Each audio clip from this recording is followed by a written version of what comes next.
नमस्कार दोस्तों, स्वागत है आप सभी का फिर एक बार जीके एमसीक्यू अड्डा चैनल में। दोस्तों आज हम बात करेंगे इस वीडियो में प्राचीन भारतीय इतिहास के भाग 2 के बारे में। तो चलिए दोस्तों शुरू करते हैं आज की वीडियो।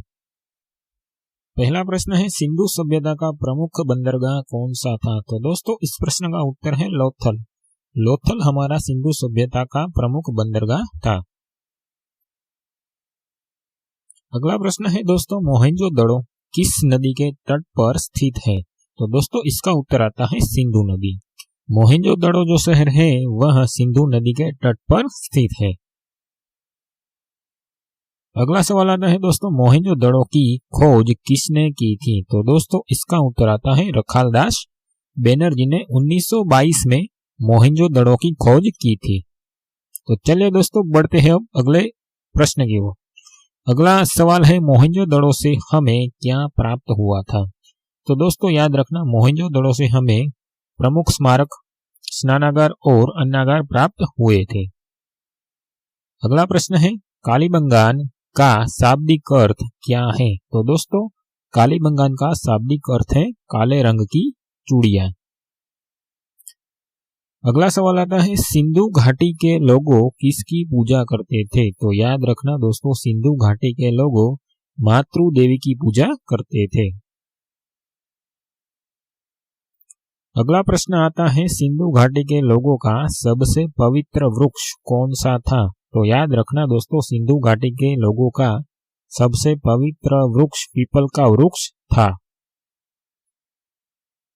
अगला सवाल आता है, हड़प्पा के निवासियों का प्रमुख खेल कौन सा था? तो दोस्तों इस प्रश्न का उत्तर आता है पासे का खेल, यानी कि शतरंज का खेल जो है वह हड़प्पा के निवासियों का प्रमुख खेल था। अगला प्रश्न है, वेदों की कुल संख्या कितनी है? तो याद रखना दोस्तों, वेदों की कुल संख्या 4 है। ऋग्वेद, सामवेद, यजुर्वेद और अथर्ववेद। तो चलिए दोस्तों बढ़ते हैं अब अगले प्रश्न की ओर। अगला प्रश्न है, सबसे प्राचीन वेद कौन सा है? तो याद रखना दोस्तों, सबसे प्राचीन वेद है ऋग्वेद। ऋग्वेद में 10 मंडल है, 1028 सूक्तियां एवं 10,580 मंत्र है। तो याद रखना सबसे प्राचीन वेद कौन सा है दोस्तों? तो के ऋग्वेद। अगला प्रश्न है दोस्तों, गायत्री मंत्र ऋग्वेद के कौन से मंडल से लिया गया है? तो दोस्तों इसका उत्तर आता है तीसरे मंडल से। तो याद रखना दोस्तों, गायत्री मंत्र ऋग्वेद के तीसरे मंडल से लिया गया है। अगला प्रश्न आता है, ऋग्वेद में सबसे पवित्र नदी किस नदी को माना जाता है? तो दोस्तों इसका उत्तर आता है ऋग्वेद में सबसे पवित्र नदी सरस्वती नदी को माना जाता है। अगला प्रश्न है, ऋग्वेद में वर्णित सबसे महत्वपूर्ण देवता कौन है? तो दोस्तों याद रखना, ऋग्वेद में वर्णित सबसे महत्वपूर्ण देवता है इंद्र। भगवान इंद्र ऋग्वेद में वर्णित सबसे महत्वपूर्ण देवता है। तो दोस्तों अगला प्रश्न आता है, सबसे पुरानी भारतीय दवा आयुर्वेद का उद्भव किस ग्रंथ से हुआ है? तो दोस्तों इसका उत्तर आता है अथर्ववेद। सबसे पुरानी भारतीय दवा आयुर्वेद का उद्भव अथर्ववेद ग्रंथ से हुआ है। तो चलिए दोस्तों बढ़ते हैं अब अगले प्रश्न की ओर। अगला प्रश्न है, भारतीय संगीत का जनक कौन सा वेद है? तो दोस्तों भारतीय संगीत का जनक सामवेद ग्रंथ को माना जाता है। अगला प्रश्न है, आपकी स्क्रीन पर सामवेद का प्रथम लेखक किसको माना जाता है? तो दोस्तों याद रखना, सामवेद का प्रथम लेखक जैमिनी को माना जाता है।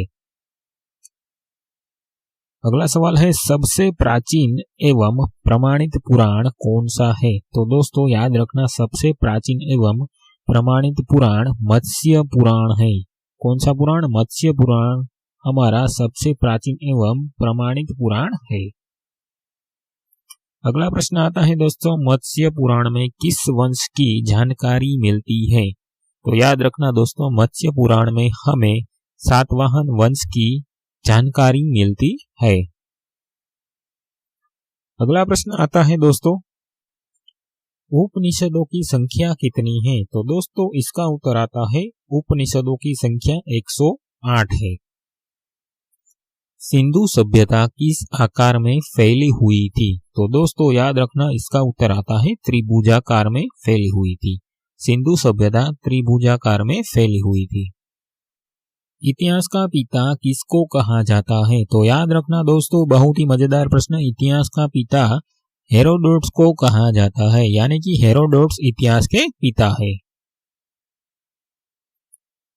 अगला प्रश्न है दोस्तों, आग का आविष्कार किस काल में हुआ था? तो याद रखना दोस्तों, आग का आविष्कार पूरा पाषाण काल में हुआ था।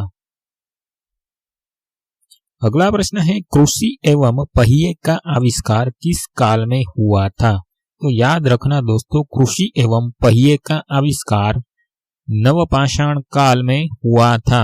याद रखना दोस्तों, कृषि एवं पहिए का आविष्कार नवपाषाण काल में हुआ था।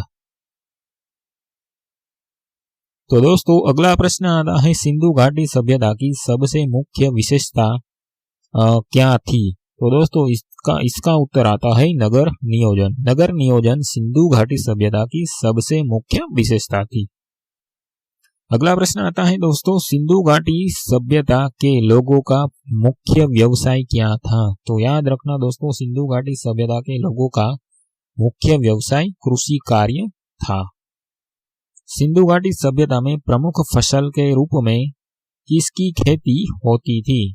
तो याद रखना दोस्तों, सिंधु घाटी सभ्यता में प्रमुख फसल के रूप में गेहूं और जौ की खेती होती थी।